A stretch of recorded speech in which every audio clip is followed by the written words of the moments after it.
ஸ்ரீராம ஜெயம். நம்ம ராமாயணத்தை பற்றி பேசுவோம் அப்படின்னு சொன்னோம். அதே மாதிரி 2-3 வீடியோ போட்டோம். இதை பற்றி யாருக்கு அது என்ன போட்டோங்கிறது தெரிஞ்சுக்கணும்னு நினைக்கிறவங்க லிங்க் கீழே போட்டிருக்கோம். அதை நீங்கள் இது பண்ணி லிங்க் டச் பண்ணி பார்த்துக்கலாம். சுருக்கமாக சொல்லணும் அப்படின்னா அதில் என்ன போட்டிருக்கோன்னா, ராமாயணம் எதுக்கு நம்ம பார்க்கணும், ராமர் யார் அப்படிங்கிறதெல்லாம் போட்டிருக்கோம், ஏன் அவரை பின்பற்றணுங்கிறது. அதுக்கப்புறம் ராமச்சரித்த மானச துளசிதாசருடைய எழுதின ராமாயணத்தை பற்றி கொஞ்சம் சொன்னோம். அது 7 அத்தியாயம் இருக்குது என்று. அதில் பாலகாண்டம், அயோத்தியா காண்டம் அதை பார்த்தோம் ஒரு வீடியோவில். அதே மாதிரி அரண்ய காண்டம், கிஷ்கிந்தா காண்டம்ங்கிறது அடுத்த வீடியோவில் பார்த்தோம். அதில் சுந்தரகாண்டமும் கொஞ்சம் தொடரணும். அடுத்தது இப்போ சுந்தரகாண்டம் கொஞ்சம் சொல்ல போகிறோம். சுந்தரகாண்டம் இன்றைக்கி அதாவது இப்போ சொல்ல போகிறோம். சுந்தரகாண்டம் அப்படிங்கிறது அது ரொம்ப சிறப்பான காண்டம் சொல்லுவாங்க. யார் கர்ப்பிணி பெண்கள் சுந்தரகாண்டத்தை கேட்டால் அந்த கர்ப்பத்தில் சிசு நல்லா வளரும் அப்படின்னு சொல்லுவாங்க. அந்த வீடு சுபிக்ஷமாக இருக்கும். சுந்தரகாண்டத்தை டெய்லி நம்ம படிக்கணும் அப்படிங்கிறது சொல்லுவாங்க. ஸோ அது என்ன சுந்தரகாண்டங்கிறது அப்படி என்ன இருக்குது அதில் அப்படின்னா, சீதாவுடைய சோகத்தை ஹனுமான் போய் போக்கியிருக்காரு. ஸோ நம்ம சொன்னோம் இல்லையா, சுக்ரீவர் ஹனுமான் எல்லாரும் நண்பராக்கி ராமர் எல்லாமே நண்பராகிடுறாங்க. அவர் ராவணன் சீதையை தூக்கிட்டு போகிறதுனால நண்பர்னா என்ன, நண்பருடைய கவலையே போக்கணும், அதுதானே சிறந்த நண்பன். ஸோ சுக்ரீவர் சிறந்த நண்பன். எப்படின்னா அவங்களுடைய படையெல்லாம் ஃபஸ்ட்டு ஹனுமானை அனுப்புகிறாரு போய் சீதையை தேடிட்டு வர சொல்லி. அப்போ அதில் ஹனுமான் தான் ஆற்றல் மிக்கிறவர்.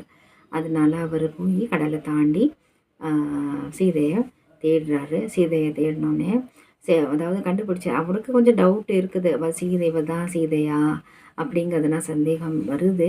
அவர் ஃபுல்லாக அந்த அரண்மனையிலலாம் போய் தேடுறாரு. ஏன்னா அவர் பார்த்ததில்லை முன்னாடி.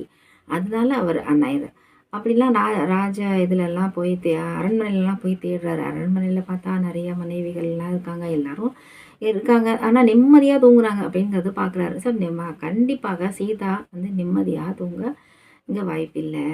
ஏன்னா அவர் வனவாசத்துக்கு வந்திருக்காங்க, கணவனை பிரிஞ்சு வந்திருக்காங்க. அதனால் இவ்வளோ நிம்மதியாக தூங்குறவங்க சீதை இருக்க முடியாது அப்படிங்கிறது நினைக்கிறாங்க. அங்கே தான் விபீஷணனையும் பார்க்குறாங்க. அதுக்கப்புறம் தான் அவர் புரிஞ்சுக்கிறாரு, இவர் தான் அசோக வாட்டிகைக்கு வராங்க. அங்கே சீதையை பார்க்குறாங்க.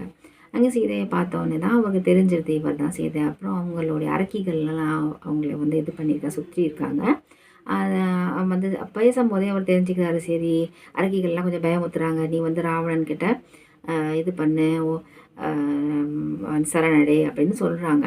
அப்படிதான் தெரிஞ்சுக்கிறாங்க. சரி, இவர் தான் சீதா. அப்புறம் அவர் சோகமாக இருக்கிறத பார்த்தும் தெரிஞ்சுக்கிறாரு. அது அது அப்புறம் ராமர் கொடுத்த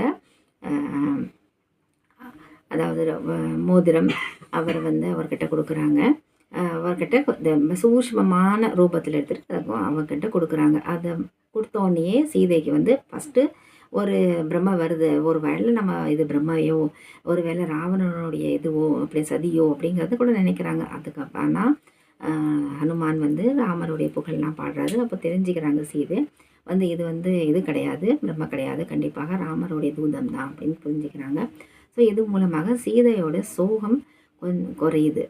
அதனால இதை படித்தா நம்மளுடைய சோகமும் நிரந்தரமாக விலகிவிடும். ஏன்னா இந்த சோகம் விலகின மூலமாக நிரந்தரமாகவே சீதைக்கு சோகம் விலகி ராமரை சந்தித்தாங்க, அயோத்தியைக்கு போனாங்க. அதனால இந்த சுந்தரகாண்டம் படிக்கிறது ரொம்ப விசேஷம்.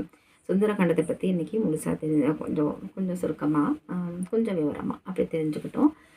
அடுத்த நம்ம வீடியோஸ் போடுறதுக்கு நீங்கள் சப்ஸ்கிரைப் பண்ணுங்கள், லைக் பண்ணுங்கள், ஷேர் பண்ணுங்கள். நன்றி, வணக்கம். உங்களுக்கு இந்த வீடியோ கண்டிப்பாக பிடிச்சிருக்கும். நீங்கள் இந்த வீடியோவை லைக் பண்ணுங்கள், ஷேர் பண்ணுங்கள், சப்ஸ்கிரைப் பண்ணுங்கள்.